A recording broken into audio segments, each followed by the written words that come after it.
I want to thank you all for listening to this video today. I'm protodeacon Peter Danilchick. I've been a deacon in the Orthodox Church for over 40 years.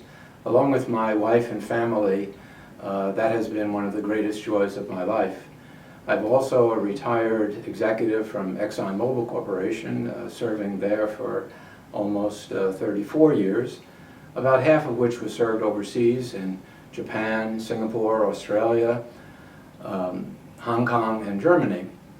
That was a great adventure for us, traveling around the world. Got to meet a lot of different people, work in a lot of different cultures, and also in a lot of different Orthodox churches, both parishes which we supported, as well as missions which we helped to establish. My ExxonMobil career was one of great diversity, both in operations and planning, in various forms of new business development, and also I was very active in leading negotiations among many different third parties from different cultures, ranging from Western European to Chinese to Saudi Arabian. And the ability to find a common ground and among all of these different cultures, and to be able to reach commonality of opinion and solutions, was for me a great experience. I've also served on a number of church boards and school boards, both domestically and overseas, and currently I am active as a trustee of St. Vladimir's Seminary for the past 14 years, and also as a member of the Secretariat of the Assembly of Orthodox Canonical Bishops. I have desired for my entire life to bring people together, to have them united, and as Aristotle said, the whole is greater than the sum of the parts, and I think when we work together, and that's the subject of my book, we can accomplish great things.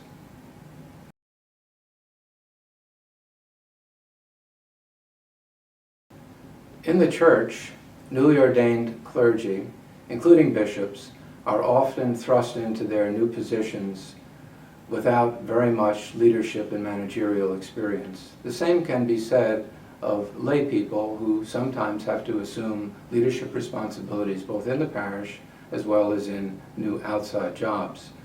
And when one is a Christian, there can be sometimes confusion as to exactly how to exercise those leadership responsibilities as a Christian. Of course, there are many books that are available on leadership. One only has to go to an airport bookstore in order to see that.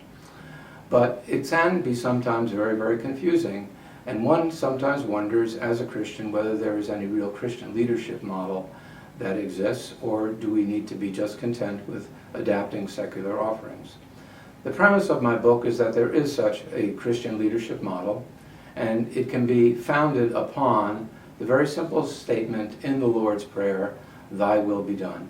Christians need to ask themselves every day, what is the Lord's will for me, my family, my community, my organization, and how do we best work together in order to achieve the will of God, and how should we best interact with one another and plan to do His will? The asking and answering these questions is the task of Christian leadership. In the book, I try to enable the reader to obtain insight, Christian insight, into leadership and how the leadership's responsibilities are to be exercised. To do this, I have sought out principles and guidance from the Holy Scriptures, from the writings of the Church Fathers, and from church tradition, as well as my own experience in the outside world and in the church.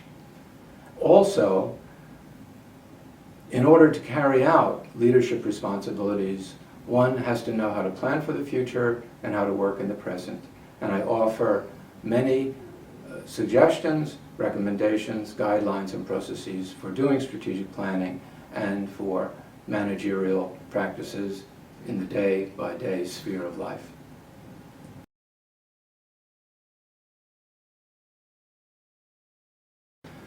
For as long as I can remember, I've always been impressed by Jesus' commands to His 12 disciples when He sent them out into the villages, as recorded in Matthew 10. He gave them seemingly impossible tasks to fulfill. Heal the sick, raise the dead, cast out demons, witness without fear before the authorities, and expect persecution and hatred in return. How can all of this be possible? I think Jesus gave the key to those commands in his instructions. Firstly, freely receive what you have freely given. And secondly, do not worry about what you will say in times of trouble, because those words will be given to you. I have had many teachers, mentors, co-leaders in my life for whose help, assistance, I am very, very grateful. And this book is my offering to them for all that they have given me.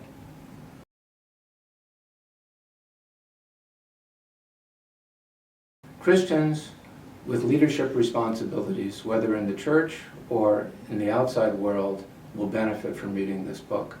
Specifically, I would recommend that Christian seminarians, clergy, bishops, and lay leaders should read this book. There is much for them to learn from it.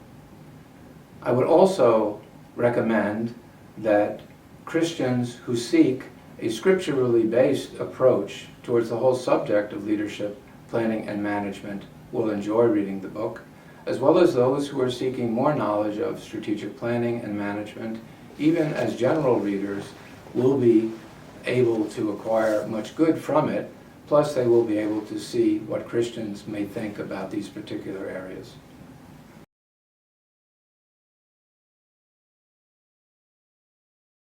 Yes, it can.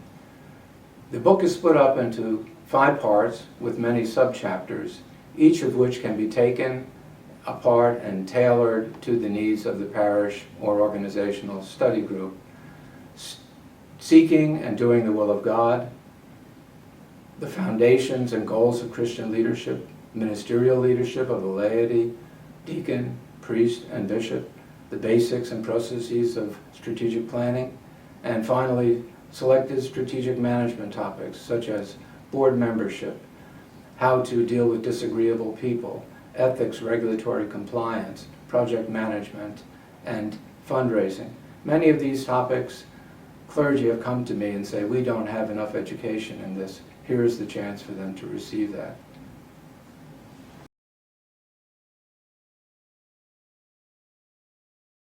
Well, it's simply this.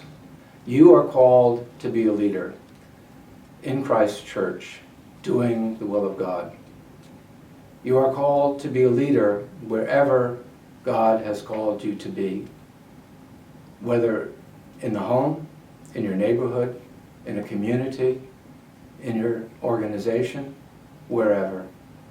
And God also calls you to work with others as co-leaders. God calls you to be a leader, to be open to Christ, to hear his voice, to respond to him in obedience and faith, love and courage, doing his will wherever and whoever you are.